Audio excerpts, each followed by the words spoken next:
এ সমান আর cos theta এবং Y সমান আর সাইন থিটা ধরেছি। তারপরে দেখো এখানে একটা রেজাল্ট আমরা জানি e⁻i থিটা সমান cos theta plus i sine theta, তো সেই প্রপার্টিটা আমি কাজে লাগিয়েছি। আর নিচেরটা cos pi minus theta plus i into sine pi minus theta করা হয়েছে, দিয়ে এটা ক্যালকুলেশন করে সূচকের নিয়মে ভেঙেছি, তাতে করে আমরা পেয়েছি 1 plus cos pi plus i sine pi, conjugate দিয়ে গুণ করেছি, দিয়ে আমরা পেয়েছি cos pi minus i sine পাই।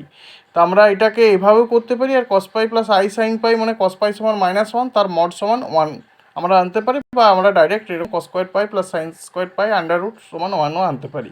তোমরা যেটা খুশি সেটা করবে। তো এইভাবে প্রমাণটা আসছে আর কি।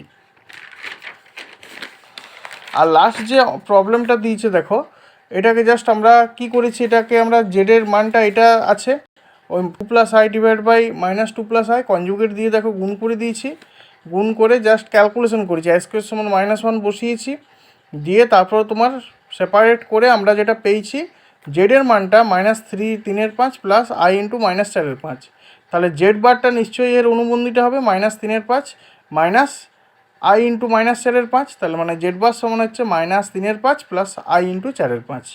Thank you. এই ধরনের ভিডিও পাওয়ার জন্য আমার চ্যানেলটিকে সাবস্ক্রাইব করবে, পাশে থাকা বেল আইকনটিকে প্রেস করবে, যাতে করে তোমাদের সর্বোচ্চ আগে এই ম্যাথামেটিক্সের সলিউশনগুলি তোমাদের কাছে পৌঁছে যায়।